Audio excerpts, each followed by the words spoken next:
An investigation led to the capture of the brutal rapist known as the Fox, in southeast England.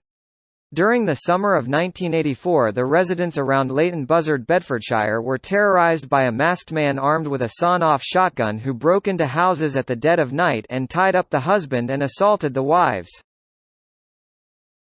Several surviving victims reported that the attacker wore a watch on his right wrist, meaning his was left-handed.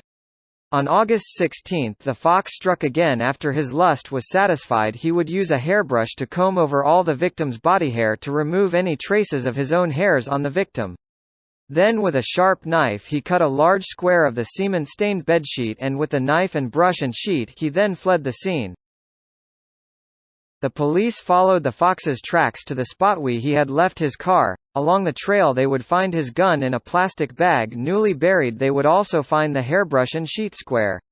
They also found some footprints and tire tracks where the car had been parked only 300 yards away from the crime scene.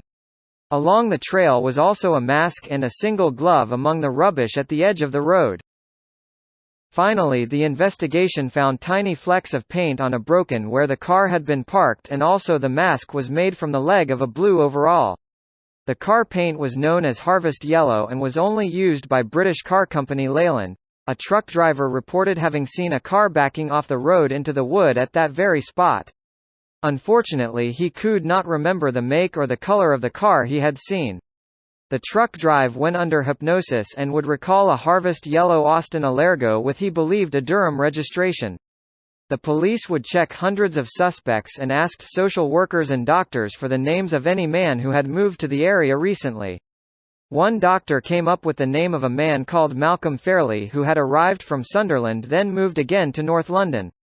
2 constables were sent to speak to Malcolm and were surprised when they arrived to see him cleaning a yellow Austin Allergo. On the dashboard of the car was his watch, and when asked to put on his watch he strapped to his right wrist. Found in the car's trunk was a set of blue overalls with one leg missing, and they had found their man. Malcolm Fairley was arrested and charged with 3 charges of rape, 2 of burglary and 1 of possession of a firearm, and was remanded in custody. He was given 6 life sentences for his crimes. He would appeal his conviction, but the case was rejected in 1985 and he is still serving his sentence in jail.